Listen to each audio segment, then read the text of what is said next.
Good afternoon, everyone. I am Daniel Lapis, your first reporter. Why people buy?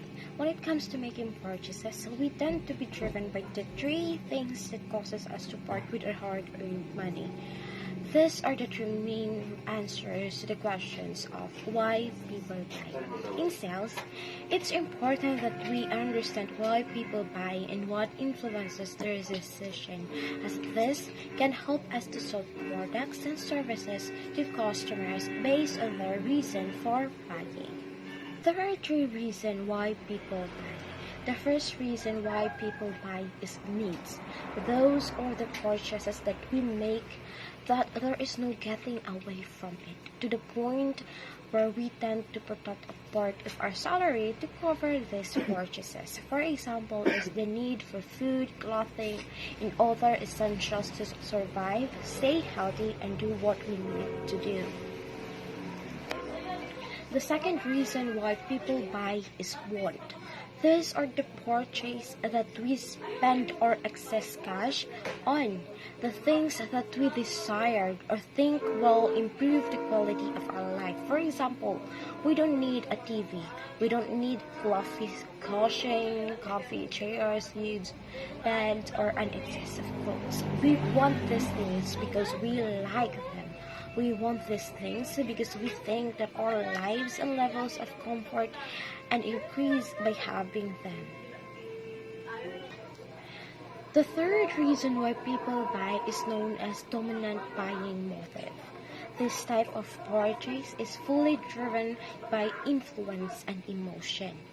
The power of the crowd comes to mind here. If a neighbor buys a new clothes, just watch how many other people end up with new clothes shortly afterwards. Are you one of them? We buy products endorsed by celebrities or because we have seen a celebrity wearing it. So for example, when Kate Middleton emerged from the hospital with her new baby wearing a blue dress with yellow spots, every store that sold a similar dress quickly sold out. Not because people needed a dress, but because they were driven by a motivation to wear what a member of the royalty family wears. We become influenced by others and buy products. Psychological influences in buying needs, a key to success. The following are psychological factors that influence consumer behavior. Number one is motivation. Motivation or an individual may try to take the initiative to satisfy a particular need is an important psychological factors to consider in marketing towards your customer. Different customers have variety levels of motivation towards satisfying a wide scope of needs. In general, an individual must set a specific goal as to how they will satisfy their needs and take actions to do so. For a customer to commit to a purchasing decision, the purchase must meet a need that the customer is motivated to satisfy. Number two, learning. Learning or the introduction of new information of which changes an individual's behavior from previous experience is highly relevant and consumers marketing. The process of learning is continual and consists of two distinct phenomena: experimental and non-experimental learning. Experimental learning is the practice of learning through physical involved experience. Comparative non-experimental learning is the practice of learning through observation and investigation. 3. Reinforcement. It is a psychological factor that is subset of learning. It is the process of an individual having their learning validated or confirmed through rewards or punishment. Reinforcement can be highly relevant to the field of marketing, as consumers often return to brands' loyalty when the information they learned about products is positively reinforced through their experience with such product. Conversely, If a customer learns information about a product that is negatively reinforced through their experience, they may never return to a brand again. Number four, socialization, it is the process by which individuals develop knowledge and beliefs. Is a psychological factor that combines learning and social engagement. Individuals are often socialized to learn specific, normalized behaviors that may be modified throughout their lifetime. In most cases, individuals learn this behavior directly from socializing agent or other people who consciously or unconsciously teach the learner about behavioral patterns and reasoning processes. Individuals interact with a variety of socialization agents throughout their lives, including friends, parents, siblings, teachers, political celebrities, and others. In some cases, organization and sources in information can serve as socialization agent too.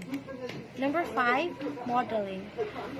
It is an individual imitations of social agents' behavior as a psychological factor that is built off the foundation of socialization. Through the process of socialization, individuals come to conclusions about specific social norms, specification, and opinion about behavior. In other cases, socialized individuals seek to align their own behavior to meet these norms and expectations through the standards set by others. This is the process of modeling. This can be highly relevant to the field of marketing as brand can achieve increase in profitability by employing the right social models when promoting their products. 6. Reception. As a psychological factor, perception can significantly influence a consumer behavior. Perception, or what an individual thinks or understands about a product, may impact whether they purchase the product or dictate how they engage with the brand at all. For marketing professionals, perception can sometimes be challenging to grasp, as each individual person may perceive a situation differently depending on their past experience, how they interpret information, and what type of information they pay attention to. There are three processes which need two differences in perception. Number one is selective attention. Second is selective distortion. Third is selective retention. 7. Attitude and beliefs. Attitudes and beliefs are integral psychological factors that can affect how consumers behave. Attitudes or individual consent view of something are composed of beliefs, preconceived views that individuals have established that about something, interact with, and emotional feelings. Individuals possess evaluations, attitude, and beliefs regarding a variety of things. People, places, politics, religion, brands, and more. If an individual holds a negative attitude or belief about a specific brand or product, it can discourage consumers from interacting with said brand or buying any products associated with it. Next, we will discuss about the trial close, a great way to uncover needs and sell. What is a trial close? A trial close is a sales professionals use to determine whether customers are ready to close a deal. The step of performing a trial close may include first, asking a buyer open-ended question that suggests the idea of closing. Second, interpreting the buyer's responses to better understand their specific needs and ascertain their readiness for making a purchase decision. Third, pivoting and approaching future closing activities with a strategy that better accommodates the buyer's needs and anticipate potential objections. Why is trial close important? The purpose of using trial goals is to test the buyer, identify their level of interest in a product or services, gauge the likelihood that they make a purchase. Benefit of using trial courses: generating referrals, gathering leads, conducting prospects, qualifying your buyers, presenting the product, reassuring the customers, and closing the sales. How to conduct a trial close. First, observe the customer's behavior. Second, ask an appropriate open-ended question. Third, draw conclusion about the customer's perspective. Fourth, shift your strategy to accommodate the customer's need. Fifth, attempt a final close. Tips for conducting trial process. First, ask relevant questions. Second, try to understand customers' need. And lastly, develop strategic for meeting needs. Good day, everyone. My name is Sherbeth Isneri, and today I'm going to discuss about sales sequence. What is the sales sequence? So, a sales sequence can be defined as a series of different sales touch points scheduled to be delivered over a predefined time and at a set interval. So, these touch points are not limited to emails, but it can also include SMSs, social messages, phone calls, and other sales tasks.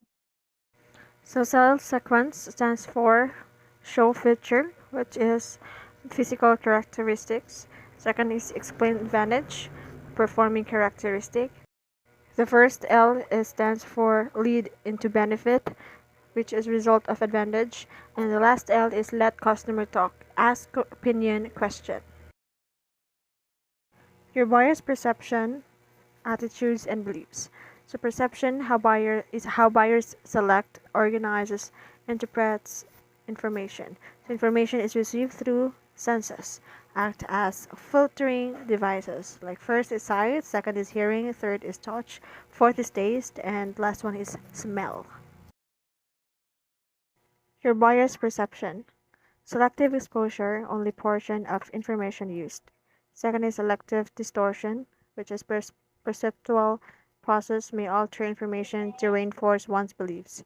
And last one is selective retention, may remember only what supports their attitudes and beliefs. Perceptions, attitudes, and beliefs. Perceptions are learned. First one is learning. Learning is knowledge based on past. Attitude is learned predispositions. And belief is trust or confidence placed in something or someone. The salesperson provides the buyer with product knowledge that allows him to develop favorable personal attitudes toward the product. These attitudes will result in positive beliefs that your product will fulfill her needs. You will spend much time creating or changing people's learned attitudes and beliefs about your product. Consider the buyer's personality. So personality can be viewed as the individual's distinguishing character traits, attitudes, or habits. Self-concept, buyers possesses four images. First is real self, people as they actually are. Second is image, how they see themselves. Third is ideal self, which is what they would like to be. And looking glass self, the last one, which is how they think others see them. Hi guys, I am going about to report view buyers as decision makers. The consumer decision making process can seem mysterious, but all consumers go through basic steps when making a purchase to determine what products and services will best fit their needs. Think about your own thought process when buying something new. Consider what you need, research, and compare your options before making decisions to buy. The consumer decision-making process involves five basic steps. The five basic steps of the consumer decision-making process. Number one, problem recognition. Recognize the need for a service or product. Number two, Information search gathers information. 3. Alternatives evaluation weighs choices against comparable alternatives. Number 4. Purchase decision makes actual purchase. And the last one is post-purchase evaluation reflects on the purchase they made. Problem recognition need recognition whether prompted internally or externally result in the same response. I want since internal stimulus comes from within and includes basics impulses like hunger or a change in lifestyle, focus your sales and marketing efforts on external stimulus. Develop a comprehensive brand campaign to build brand awareness and recognition. You want consumers to know you and trust you. Information search. When researching their option, consumers again rely on uh, internal and external factors as well as past interactions with a product or brand, both positive and negative. In the information stage, they made they may browse through options at physical location or consult online resources such as Google or customer reviews. Word of mouth is another important strategy since consumers trust each other more than they do business. Alternative evaluation. Prospective buyers have developed criteria for what they want in a product. Alternatives may present themselves in the form of lower prices, additional product benefits, product availability, or something as personal as color style options. Purchase decision. Once the consumer have gathered all the facts, including feedback from previous customers, consumers should arrive at logical conclusions on the product or service to purchase. Post-purchase evaluation involves reflection from both the consumers and seller. As a seller, you should try to gauge the following. Did the purchase meet the need consumers identified? Is the customer happy with the purchase? How can you continue to engage with this customer? Post-purchase evaluation. The, sorry. To keep customers is more important everywhere and you can gain lifelong customers. Tool to better understand your customer. Putting yourself in the customer's shoes can help you steer consumers towards your product. Satisfied customers are easier to sell. Business need money to survive. To make money, business need customers. Ideally, these customers are happy. Tell their friends about you. You can keep coming back. So, 81% of satisfied customers are more likely to do business with you again when they have a positive experience. And 95% of customers will take action and after a negative experience like sharing concerns with friends and family or churning. Ongoing satisfaction lead to loyalty. Once customers have placed trust in the company and are assured that the company will continue to deliver, they will continue to do business with them. Loyalty is a worthy goal to shoot for. Loyal customers are worth up to 10 times their initial purchase value. Importance of customer satisfaction. Satisfaction customers will recommend you to their network. Customer advocacy is a very efficient of marketing. Small business estimate at that the 5% of their new business comes from the word of mouth. Satisfied customers will continue to buy from you. Not only do loyal customers spend more long term, but it's so cheaper to keep them happy than trying to acquire a new customers. Satisfied customers are better you sanity listening to what customers what means that you won't be constantly odds with your clients. No one can deny the importance of satisfaction. Keeping your customers and happy, loyal means more business, longer relationship, and honesty. A much better day at the office. To buy or not to buy, a choice of uh, DFICN. What factors considered in deciding buy or not something? The consumers consider various things like characteristic of the product, price charge, valuability of the product at acquired location, and more personal factors include age, occupation, lifestyle, social economic status, and gender of the consumer. What are the reasons for not buying? Sometimes the customers just doesn't trust the business enough to make a purchase. No matter what the reason is, it is important to understand why people aren't buying in order to fix the problem. No trust, lack of urgency, not enough information, unclear value, bad customer service. These are the 7 questions before you buying. Want money or item? Think a person of offering the item if you want in the other hand, equivalent cash, whatever you choose, should your final decision. In case of what items you most likely to pick cash. Can you wait? If it's an expensive item, take a week to think about whether you really need it. After a week, you still want it to buy it. Will you use it from the long term? Ask yourself if you will be using the object a year down the line. If the answer is no, don't purchase the item. Have you invested first? It's a big ticket item. Buy it only if you have money left over. After saving your crucial life goals, uh, are you buying the item for social media?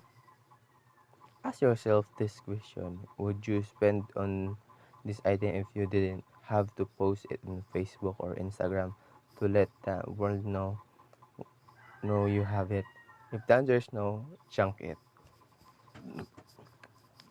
It's an emotional buy. The things purchased when you are really happy, sad, anxious, conscious, or angry are bound to go unused most of the time. You are also likely to spend more on frivolous things that you won't use. Are you addicted? If you're shop because you are addicted to it, you will end up to buying things you don't need or can't afford, and this can result in financial crisis. So take professional help to get rid of the problem. Thank you.